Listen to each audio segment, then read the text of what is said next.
네, 안녕하십니까. 포포투의 한유철 기자입니다. 네, 이번에는 토트넘과 브라이튼의 맞대결을 프리뷰하는 시간을 가지면서 현재 가장 큰 이슈죠. 토트넘의 차기 감독 선임 상황 어떻게 돼가고 있는지 한번 살펴보는 시간을 갖도록 하겠습니다. 네, 일단 한국 시간으로 4월 8일 토요일 오후 11시 굉장히 좋은 시간대죠. 토트넘과 브라이튼의 EPL 30라운드 경기가 펼쳐지는데요. 두 팀 모두 지금 승리가 굉장히 절실한 상황입니다. 토트넘은 지금 순위표가 업데이트가 안 되긴 했는데 지금 이제 뉴캐슬이랑 맨유가 직전 경기에서 승리를 하면서 토트넘은 5위로 내려앉은 상황이고요. 토트넘과 브라이튼의 승점 차는 한 4점인데 브라이튼이 토트넘보다 2경기를 덜 치렀다는 것을 감안하면은 만약에 이 경기에서 브라이튼이 승점 3점을 가져간다. 그러면은 토트넘을 제치고 더 높은 순위로 도약할 수 있는, 그리고 토트넘 입장에서는 상상하기 싫은 그런 최악의 시나리오가 될 수 있는데요. 네, 토트넘의 최근 성적을 한번 살펴보겠습니다. 최근 성적 토트넘은 그다지 좋지 않습니다. 공식전 6경기에서 1승 3무 2패를 기록하고 있는데요. 콘테 경질 후에 처음으로 치른 경기였던 에버턴전에서도 수적 우위를 점하면서 두쿠레 선수가 이제 케인 선수의 안면을 가격하는 그런 조금 어처구니 없는 반칙을 범하면서 퇴장을 당했고, 좀 후반 이른 시간에 수적 우위를 잡았고 선제골도 넣었지만 오히려 이후에는 분위기를 주도하지 못했어요. 약간 1점차 리드에 만족하면서 조금 소극적인 움직임을 보였고, 그런 부분이 에버턴 선수들에게 자신감을 불어넣어줬고 뭔가 할 수 있다, 조금 더 몰아붙이고 밀어붙이는 그런 효과를 가져왔다고 볼 수 있겠고요. 결국에는 후반 막바지 이제 손흥민 선수를 대신해서 투입된 모우라 선수가 조금은 거친 태클을 했죠. 마이클 킨 선수에게 이제 스터드를 조금 들어 올리면서 발목을 밟는 그런 태클을 했는데, 그로 인해서 퇴장을 당했고, 이제 페널티킥을 내줬던 주범이자 모우라 선수를 퇴장시켰던 거의 뭐 경기의 주인공이라고 할 수 있는 마이클 킨 선수가 엄청난 원더골을 터트리면서 이제 경기의 균형을 맞췄고 1대1 무승부로 경기는 끝나게 됐습니다. 경기 내용도 좋다고 할 수 없었어요. 토트넘은 에버턴전의 슈팅이 90분 동안 겨우 8개에 불과했는데요. 손흥민 선수는 해리케인이랑 쿨루셉스키랑 같이 공격을 이끌었고 후반 80분 이상 소화를 했지만 슈팅은 단 한 개도 시도하지 못했습니다.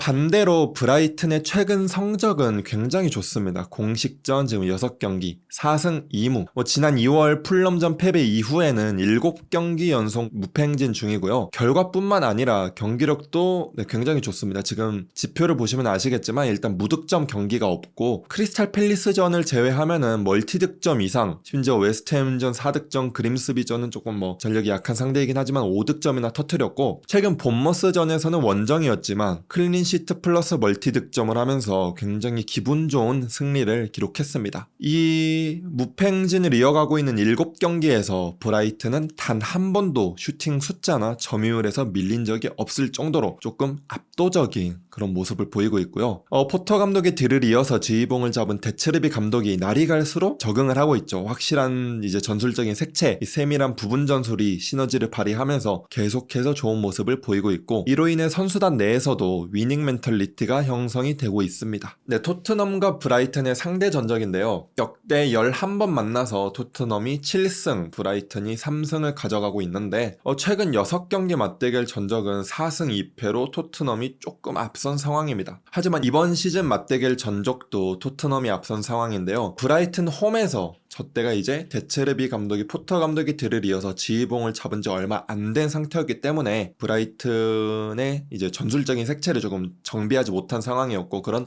어수선한 상황에서 토트넘을 홈으로 불러들였고 아쉽게 0대1 패배를 하는 그런 결과를 맞이하게 됐는데요. 지금은 이제 워낙에 데체르비 감독의 전술적인 부분이 확고하게 자리를 잡았고 두 팀의 분위기가 너무 다르다 보니까 아무리 토트넘의 홈이어도 이전만큼 토트넘이 우위를 점하거나 원하는 결과를 가져오긴 힘들 수도 있겠다, 그런 걱정이 조금 됩니다. 네, 손흥민 선수의 출전 여부 를 한번 살펴보시겠는데요. A매치 2경기죠. 콜롬비아전과 우루과이전에서 손흥민 선수가 2골을 넣으면서 이제 골 감각을 예열했지만 에버턴전에서 이 흐름을 이어가지 못한 것은 약간 아쉽습니다. 앞서 언급한 대로 에버턴전에서 케인 쿨루셉스키랑 함께 공격 라인을 형성했지만 82분 동안 슈팅 횟수가 이제 한 번도 없었어요. 0회를 기록하면서 조금 아쉬운 활약을 보였고 여전히 왼쪽에서 페리시치 선수와의 호흡은 조금 아쉬운 모습이었는데요. 페리시치 선수와 2대1 패스를 주고받는다거나 스위칭을 하는 모습은 거의 찾아볼 수 없었고 오히려 페리시치 선수가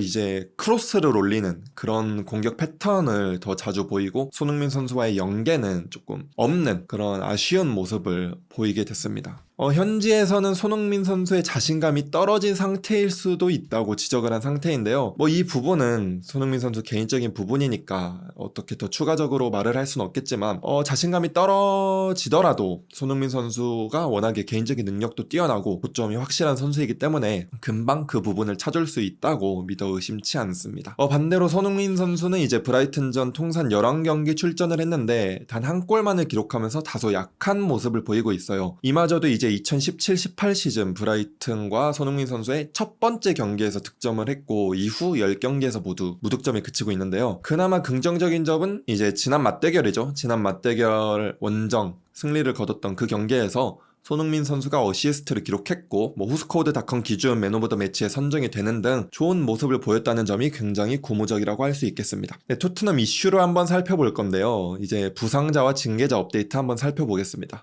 요리스 선수랑 페리시치 선수가 약간 부상을 당했다 그런 좀 우려가 있었는데 지난 경기에서 복귀를 했죠. 두 선수 모두 선발로 출전을 했고 경기 감각을 끌어올린 점은 고무적입니다. 하지만 이제 모우라 선수가 에버턴전 퇴장 징계로 인해 출전이 불가한 상태고요. 데이비스, 에메르송, 비수마, 세세뇽, 벤탄쿠르 모두 출전 불가가 유력하고 히샬리송 선수는 복귀 가능성이 조금 점쳐지고 있어요. 몸 상태가 안 좋을 뿐이지 그렇게 부상 정도가 심각하다고 보진 않기 때문에 히샬리송 선수의 복귀 가능성이 점쳐지고 있고 선발로 나올 가능성은 적지만 이제 공격진의 변화를 줘야 하는 상태라면은 조금 과감한 결단을 내려서 어찌됐든 히샬리송 선수의 출전이 기대되는 그런 상태라고 볼 수 있겠습니다. 네, 가장 주된 주제라고 할 수 있겠죠. 토트넘의 이제 비어있는 감독직 공석 이 부분에 대해서 살펴볼 건데요. 다들 아시다시피 지난 A매치 기간 동안 안토니오 콘테 감독이 경질이 됐죠. 지난 시즌에 비해서 성적이 부진하고 이제 사우샘프턴전 이후에 선수단과 구단 다니엘 레비 회장을 공개적으로 비난을 하면서 조금 그 인터뷰가 트리거 역할을 했고 결국에는 경질이라는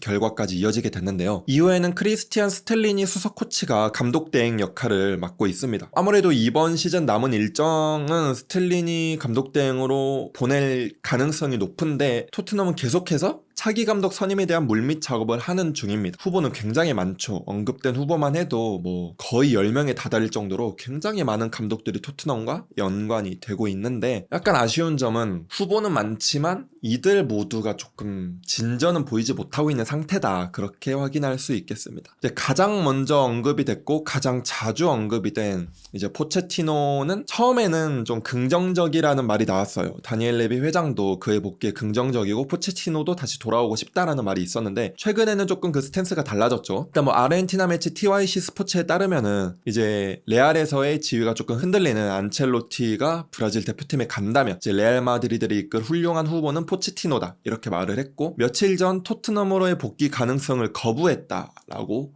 말까지 나온 상태입니다. 또한 영국 매체 이제 디 애슬레틱에 따르면은 토트넘 팬들이 포체티노가 돌아온다는 기쁜 소식만 원한다면 아무래도 실망할 준비를 해야 할지도 모른다. 이 일에 대해 토트넘은 아직 포체티노에게 직접적으로 연락한 적은 없다. 이 부분을 살펴보면은 토트넘이 포체티노의 복귀를 어느 정도 고려는 하고 있는 상황이지만 말 그대로 고려일 뿐이지 직접적으로 컨택을 한 적은 없는 그런 상황이기 때문에 지금으로서 포체티노의 토트넘 복귀 가능성을 수치화하거나 된다 안 된다라고 말을 하기에는 조금 무리가 있는 상황이다.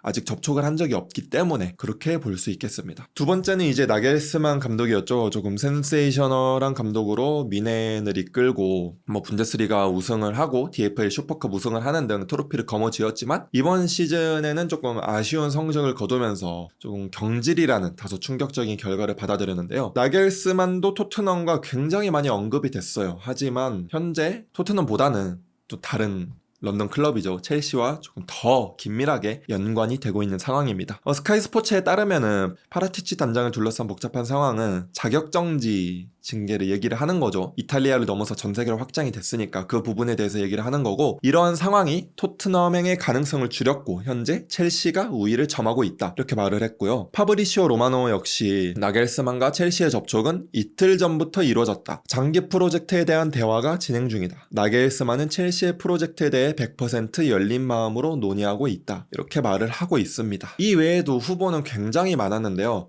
스페인 대표팀을 이끌고 바르셀로나를 이끈 루이스 엔리케도 후보로 됐는데, 이제 아무래도 지금까지 나온 걸로만 따지면 루이스 엔리케는 첼시행에 조금 더 가까워진 상황입니다. 이때까지만 해도 첼시와 대화하기 위해 런던에 왔다, 첼시 감독직을 100% 열망하고 있다, 그리고 이후에 계속해서 후속 보도가 나온 상황이고요. 지금 브라이턴을 이끌고 있는 로베르토 데체르비 같은 경우도 영국 매체 토크스포츠에 따르면은 데체르비는 토트넘의 위시리스트에 있지만 그는 현재 브라이튼에 전적으로 집중하고 있다, 그러면서 토트넘행을 일축했고, 스포르팅을 이끌고 지금 좀 좋은 성적을 기록하고 있으면서 페드로 포레의 스승이기도 한 루벤 아모림 같은 경우는 포르투갈 매체 아볼라가 보도를 했는데요. 아모림은 토트넘 감독직에 대한 관심을 철회했다, 이러면서 그 이유가 레비 회장의 조금 격정적인 성격 때문이다, 이렇게 근거까지 제시한 상태입니다. 이 외에도 스티브 쿠퍼, 토마스 프랭크, 엔제 포스테코글루, 루치아노 스팔레티, 빈센트 콤파니, 올리버 글라스너, 굉장히 많은 감독들이 토트넘과 연관이 된 상태인데 진전을 보이지는 못하고 있어요.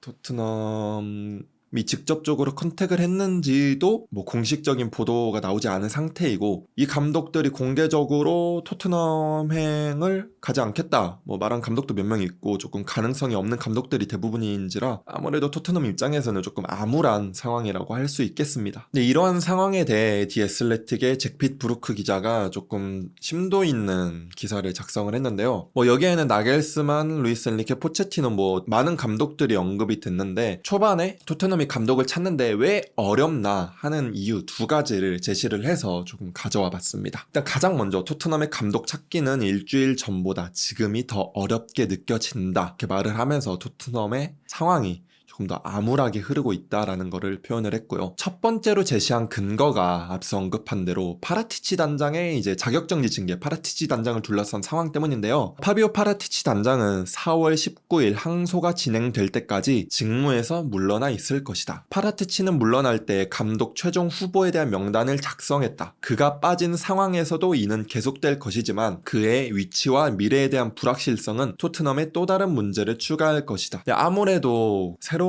감독들 입장에서는 조금 더 안정적인 상황에 그런 클럽을 맡고 싶어하는 그런 욕망이 있을 텐데, 지금 많은 부분에 엄청난 지분을 갖고 있는 파라티치 단장이 자격정지 징계를 맡고 있으면 아무래도 구단을 운영하는 데 있어서 굉장히 큰 제약이 될 것이다, 그렇게 느끼고 있기 때문에 이 부분이 감독들이 토트넘을 선택하는 데 있어서 굉장히 큰 마이너스 요소가 될 것이다, 그렇게 예상을 하고 있죠. 두 번째 요인은 조금 다른 요인인데요. 파라티치와 달리 두 번째 요인은 토트넘의 통제 밖에 있다. 이번 여름 토트넘이 새로운 감독을 찾는 유일한 빅클럽은 아니다. 그들은 이 경쟁에서 가장 매력적인 후보가 아닐 것이다. 이 부분은 토트넘 팬들 입장에서는 조금 마음이 아픈 부분일 수도 있는데, 지금 감독을 찾고 있는 구단이 토트넘 외에도 지금 공개적으로 첼시가 있고, 레알 마드리드도 여름을 끝으로 안첼로티와 결별하고 다른 감독을 찾겠다, 그런 말이 나온 상황에서 과연 감독들이 첼시와 레알 마드리드 이런 클럽을 제치고 토트넘에 올 만한 이유가 있나? 토트넘이 그만큼 매력적인 팀인가? 그 부분에 대해서는 확실하게 그렇다라고 말을 할 수 없는 상황이다라고 이제 잭핏 브루크 기자가 말을 한 건데요. 포체티노와 나겔스만을 둘러싼 보도도 나온 적이 있었죠. 포체티노와 나겔스만도 토트넘보다는 레알 마드리드 측에 조금 더 관심이 있다, 이런 식으로 보도가 나온 만큼 어느 정도 일리는 있는 말이다, 그렇게 볼 수 있겠습니다. 이런 상황에서 감독 말고 선수 영입과 관련된 기사가 하나 나왔는데요. 텔레그래프가 보도를 했습니다. 레스터 시티의 제임스 매디슨과 관련된 보도입니다. 오는 여름 매디슨이 레스터 시티를 떠날 가능성은 점점 높아지고 있으며 토트넘은 영입전에서 우위에 있다. 아무래도 지금 레스터가 굉장히 힘든 상황이고 또 브랜든 로저스 감독과도 결별을 한 상태이기 때문에 강등권에 있는 만큼 매디슨 입장에서는 조금 더 높은 단계로 이제 자신의 커리어를 위해서 레스터에서는 할 만큼 했으니까 떠날 때가 됐다 이렇게 느낄 수도 있는 상황입니다. 레스터에서 5시즌을 보낸 메디슨은 계약이 한 시즌 남았고 팀을 떠날 수 있는 허가를 받을 수 있다. 이게 계약 조항에 있는지는 밝혀지지 않았지만 이제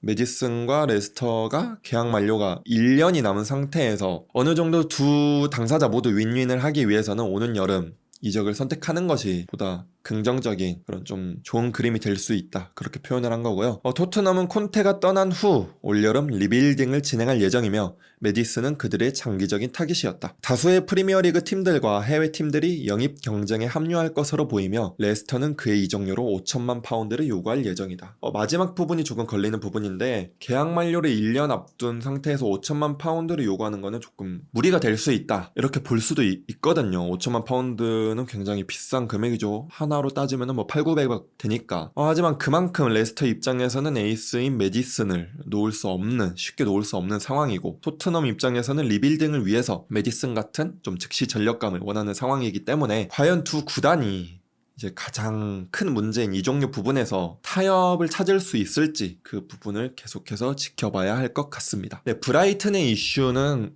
그렇게 큰 건 없는데요. 이제 부상 문제가 조금 우려가 됐었죠. 지난 본머스전에서 맥칼리스터와 카이세도 선수가 부상을 당하는 듯한 모습을 보이면서 교체로 빠져나가는 그런 모습이었는데 두 선수 모두 이제 팀의 핵심이거든요. 카이세도는 중원에서 살림꾼 역할을 하고 있고 맥칼리스터 선수도 전방위적으로 굉장히 좋은 활약을 하고 있는 만큼 두 선수의 결정은 큰 타격이 될 것으로 보이는데 다행히 상황은 심각하지 않은 듯해요. 로베르토 데체르비 감독이 직접적으로 언급을 했는데요. 카이세도와 맥칼리스터의 부상 문제는 심각하지 않다. 두 선수 모두 약간의 고통을 호소했고 나는 위험을 감수하고 싶지 않았다. 그러니까 부상 정도 굉장히 심각한 부상이기 때문에 그런 게 아니라 두 선수 모두 중요한 선수이기 때문에 앞으로의 일정이 조금 중요한 만큼 핵심 선수들의 컨디션 조절을 위해서 이제 교체를 한 것이라고 볼 수 있겠습니다. 이외에 핵심 선수들의 컨디션은 괜찮고 이제 타리크 램프티 선수도 토트넘전 복귀 가능성이 점쳐지는 상황입니다. 근데 다음은 이제 예상 라인업이나 유력 매체들의 예상 스코어 예측을 조금